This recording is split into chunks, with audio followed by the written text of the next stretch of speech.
میرے بچوں، ایک کسان کے پاس ایک بیل اور ایک گدھا تھا۔ بیل تو بیچارہ روزانہ ہل چلا چلا کر عاجز آ چکا تھا، جبکہ گدھے کو کبھی کبھی سامان ڈھونے کے لیے استعمال کیا جاتا تھا اور اس کا زیادہ تر وقت آرام میں ہی گزرتا تھا۔ اس آرام طلبی نے اس کو مغرور بنا دیا تھا۔ ایک دن جب بیل سارا دن ہل چلا کر تھکن سے چور گھر پہنچا تو اس نے گدھے کو آرام سے اپنی جگہ چارہ کھاتے دیکھا۔ اس کی سمجھ میں نہیں آیا کہ گدھے کو اتنا آرام کیوں دیا جا رہا ہے، کیونکہ میں اتنی سخت محنت کرتا ہوں۔ اس نے گدھے سے اپنے اس حالت زار کی شکایت کرتے ہوئے کہا، یار گدھے، تم پتہ کس طرح اتنی آرام کی زندگی گزار رہا ہے۔ خدا کے لیے مجھے بھی ایسا کوئی مشورہ دو کہ میں اس روز روز کی مشقت اور تھکاوٹ سے بچ جاؤں۔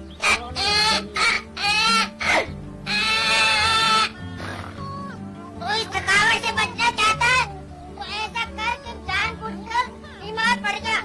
آج شام کو اپنا چارہ نہ کھا، جب صبح ہوگی اور مالک تجھے اس حالت میں دیکھے گا تو یقیناً کل تجھے کھیتی باڑی کے کام پر لے جائے گا اور اس طرح تو بھی میری طرح آرام کر سکے گا۔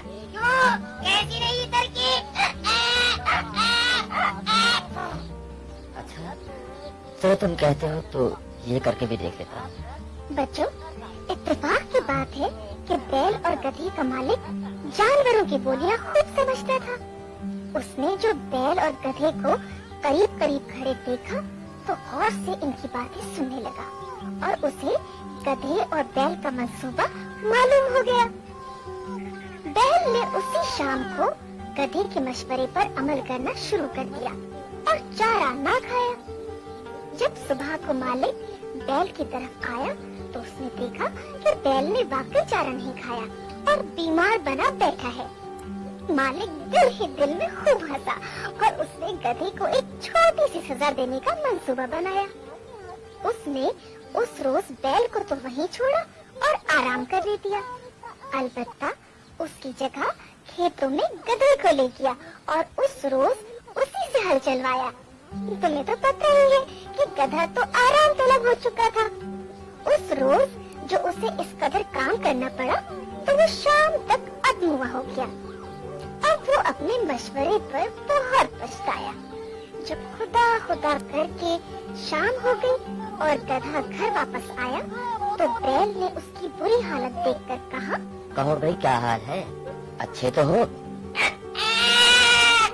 اور تو سب ٹھیک ہے، البتہ ایک بار مجھے بہت پریشان کر رہی ہے۔ وہ کیا؟ آج میرے مالک کو اپنے دوست سے کہتے ہوئے سنا ہے کہ اگر بیل اسی طرح بیمار رہا تو اس کی موت کے نقصان سے بچنے کے لیے اسے بیمہ کرنا پڑے گا۔ اب میری بات مانو تو پہلے کی طرح تندرست ہو جاؤ اور چارہ کھانا شروع کر دو، ورنہ ایسا نہ ہو کہ مالک تمہیں واقعی بیمار کر دے۔